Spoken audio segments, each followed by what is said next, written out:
Niklsun here, and welcome to Coming Soon Movie News with Niklsun. I'm your host, and on this show we're going to be breaking down all of the day's movie news and kind of giving a little bit of insight into what it all means to the production in general, such as casting decisions, director announcements, trailer announcements, things like that.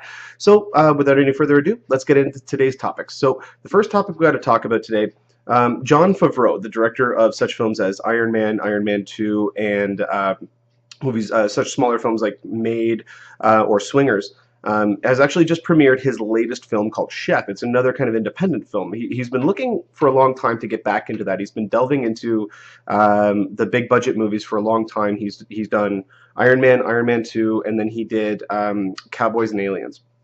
And so a lot of people thought that he was the front runner to direct the Avengers, but he's taken a little bit of time off, and he's actually struck up a really good working relationship with Disney. So the first movie that he's going to be making under this partnership with Disney is a retelling of the classic The Jungle Book. I'm actually really excited to see this only because there are two competing Jungle Book movies that are being made right now. Jon Favreau has got his movie set up at Disney. We've already got the first casting announcement for that movie as well. Idris Elba, who some of you may know as Heimdall in the Thor series, has just been cast as the voice of Shere Khan, the Bengal tiger. Now, what Jon Favreau has stated with this movie is that his intent is to make it a combination of modern-day CGI and live action. So the snake, the tiger, most likely the bear, they will all be CG, and then Mowgli and the surrounding environments will be live action, which is kind of cool. They tried to do that several years ago, back in the 90s with Sam Neill. Sam Neill, he wasn't really one of the main characters in the original story, but it was Mowgli as a grown man, still living in the wood, or still living in the jungle, and it was very odd to put it bluntly. But when rewatching it again, it's weird to see because none of the animals actually talk. So you just get the bear who just roars and growls, you get the tiger who roars and growls, you get the snake who slithers around, but none of them talk, and it's just this crazy guy talking to these animals. So it'll be really interesting to see his take on this project, especially considering the fact that they are going CG with the animals, which means they're most likely going to talk, especially considering they just got Idris Elba, a world-class actor, who I believe, and a lot of other people believe online right now, would be a great choice if they ended up recasting James Bond. If they were to do that right now, he would be a great choice. But they're not going to be doing that for several years, so he's not going to be the new Bond.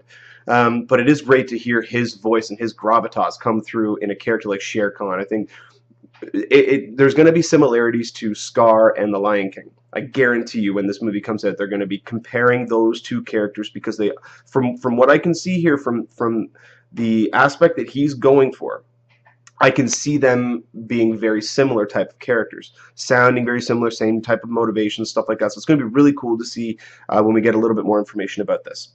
So next topic today is revolving around the new adaptation of the classical story of Noah. So as most of you know, Darren Aronofsky has directed a new retelling of the classic story of Noah, which is coming out at the end of March. Paramount is the studio that backed him, and Darren Aronofsky is known for having creative control on his projects. He controls everything from the what is shown in the marketing to how the marketing is portrayed to final cut of the movie and so on and so forth. This, however, is one of his first big big budget feature films.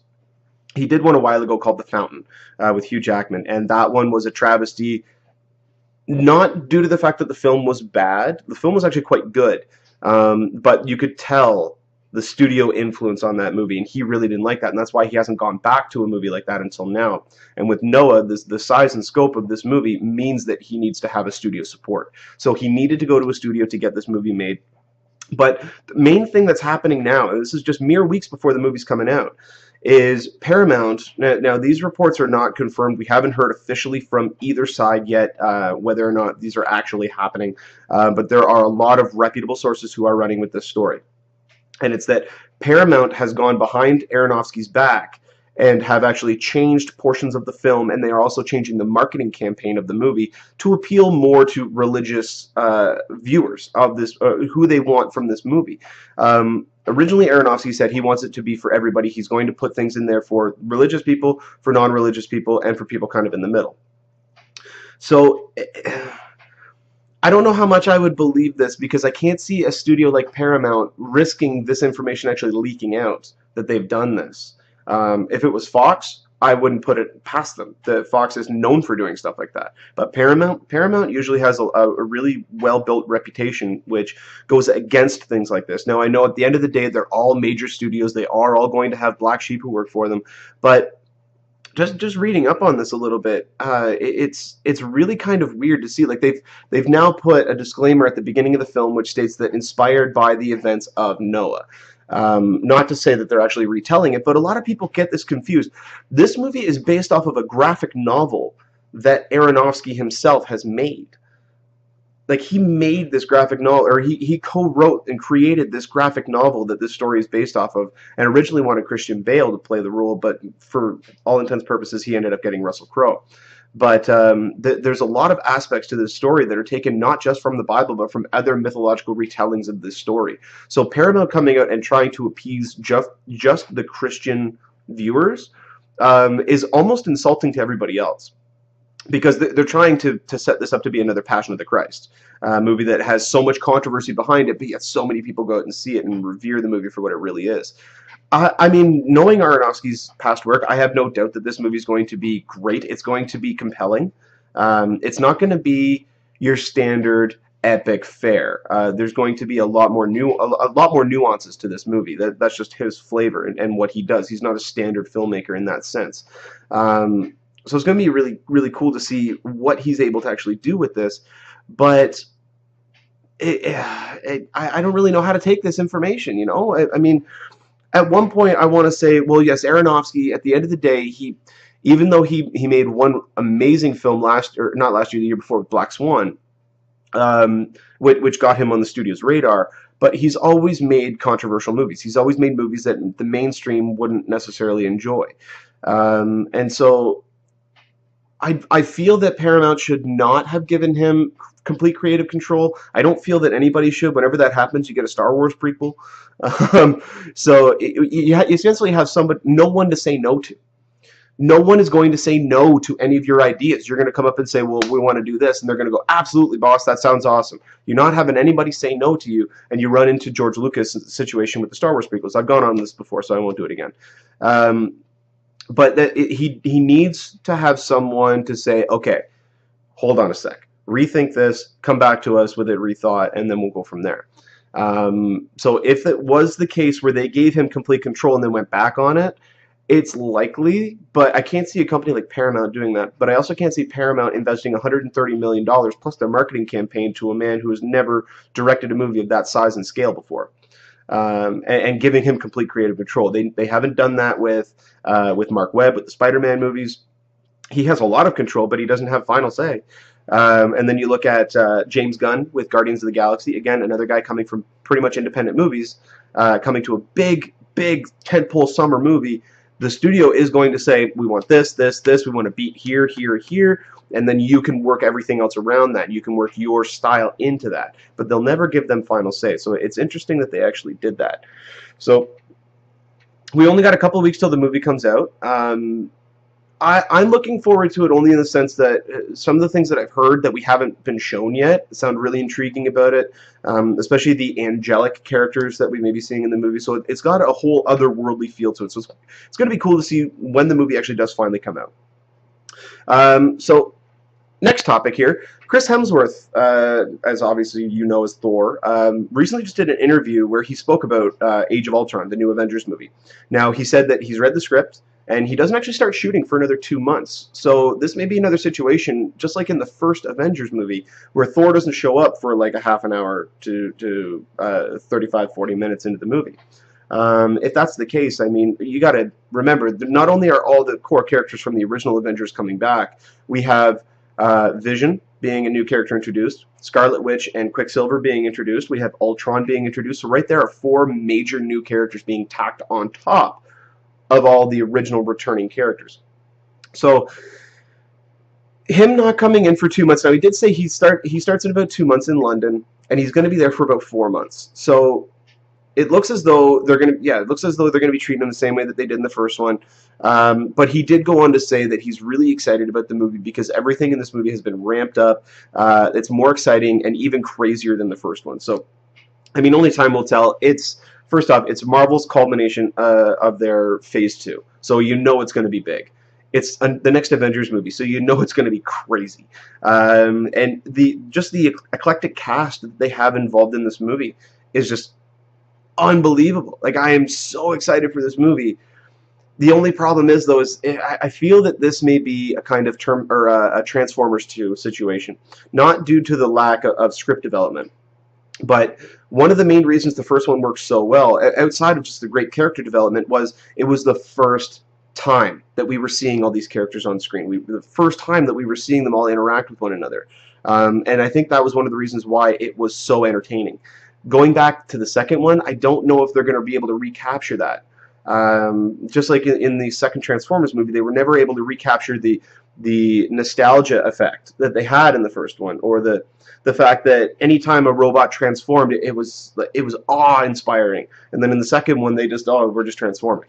So I mean, they just threw that aside, and I hope they don't do that with this one. And I feel that they won't, just because of the creative team that they have behind them. So only time will tell. We got another year or so to wait until the movie comes out, but I'm anticipating that in the summer we're going to see the first footage from it. So here's hoping. And the last bit of news today, Evan Goldberg, who most of you probably don't know, but he is Seth Rogen's writing partner and directing partner. He's actually gone on record and revealed because he co-wrote with Seth Rogen his new movie called Neighbors, starring Zac Efron and Seth Rogen and Rose Byrne, which will be coming out I believe in the summer. It might even be in April. I'm not 100% sure. I'll have to double check on that. But he just did an interview because they just premiered the movie at South by Southwest, the film festival, which also premiered Chef, Jon Favreau's new movie. And so in an interview, he talked about this new movie that he's got coming out, their next directorial movie. They did This Is the End last year, which was the funniest movie of the year, if not... I don't even know if there is another movie that came out last year that was funnier. I just felt it was so hilarious. Every note hit, every beat hit, everything just worked. It was hilarious. And so their follow-up movie is called The Interview, and it stars James Franco and Seth Rogen. And James Franco plays a Ryan Seacrest type, but as Evan Goldberg explains it, he says instead of being a super talented, working really hard type of guy, he's a moron. And so his character and Seth Rogen's character, who's the producer of his show, they travel to North Korea to do an interview with Kim Jong-un. But they end up either on the way or once they get there, they end up getting wrapped up in an assassination or in a CIA assassination plot to assassinate the dictator. And obviously, hilarity ensues.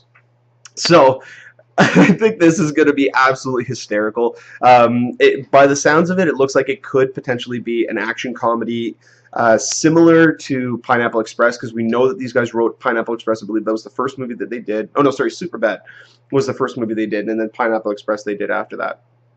But this sounds absolutely hilarious, and this is right in their wheelhouse. Everything that I'm hearing so far about Neighbors sounds like it's going to be a really funny movie. They said it doesn't rewrite anything. It doesn't really change anything, and it's kind of predictable. But it's just laugh from beginning to end, which is what a comedy is supposed to be. I hate when critics come out and they say, "Well, the characters never grew," which actually in one of the reviews of Neighbors that I read stated, they said that there were no characters that really changed, and that took them out of the movie. And to me, it's a comedy. It's meant to make you laugh. It's not meant to pull at your heartstrings. It's not meant to make you think. It's meant to make you laugh.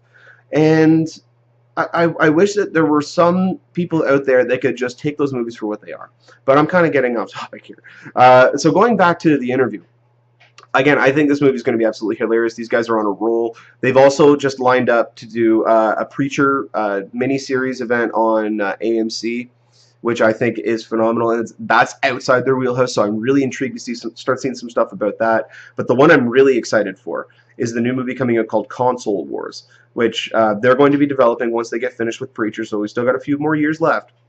But it is basically about the massive battle between Nintendo and Sega around the end of the 80s, beginning of the 90s.